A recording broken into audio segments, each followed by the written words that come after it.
যে আকীদা লালন করে তুমি ইসরায়েলের পক্ষ নাও, তোমার ওই আকীদার মুখে আমি ছুরি নিক্ষেপ করি। তুমি যে মানহাজের কথা বলে তুমি মুজাহিদ ভাইদের বিরুদ্ধে অবস্থান নাও, তোমার এই আকীদার উপর মানহাজের উপর আমি ছুরি নিক্ষেপ করি।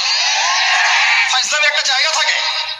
যদি আহলাদের আকীদা মানহাজের উপরে যে থুতু নিক্ষেপ করে, তার বক্তৃতা যদি পোস্টমর্টম করতে শুরু করি আর তাকে সাবধান করে দিই যে তুমিও জেনারেল লাইন থেকে এসেছো, আমিও জেনারেল লাইন থেকেই এসেছি, তুমিও কোনো মাদ্রাসায় আলেম হও নাই, আমিও হয় নাই, যদি কথা বলতে হয় তবে ইতদাল, যেন ইনসাফপূর্ণ কথা হয়, নচেত তোমার বক্তৃতার মধ্যে থেকে যদি পোস্টমর্টম করতে শুরু করে দিই, আমার মনে হয় তার বক্তৃতার প্রত্যেক বক্তৃতা থেকে কমপক্ষে 10-এর অধিক মিথ্যা এবং ভুল তথ্য, ভুল হাদিস, জাল হাদিস তিনি বলেন, এর একাধিক প্রমাণ দেওয়া যাবে।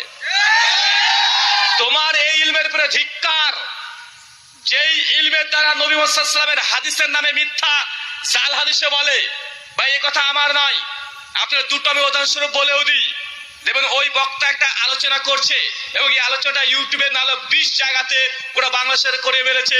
ও বলছে জাহান্নামের কথা আসলে আমার একটা ঘটনা মনে পড়ে যায়, নবীর একটা হাদিস যে আল্লাহ নবী যখন মেরাজে গিয়েছিলেন সেই সময়তে একজন ফেরেশতাকে দেখেছেন যে ফেরেশতা কোনো সময় হাসে না, কোনো সময় হাসে না। জিবরাইলকে আল্লাহ নবী জিজ্ঞাসা করলেন, জিবরাইল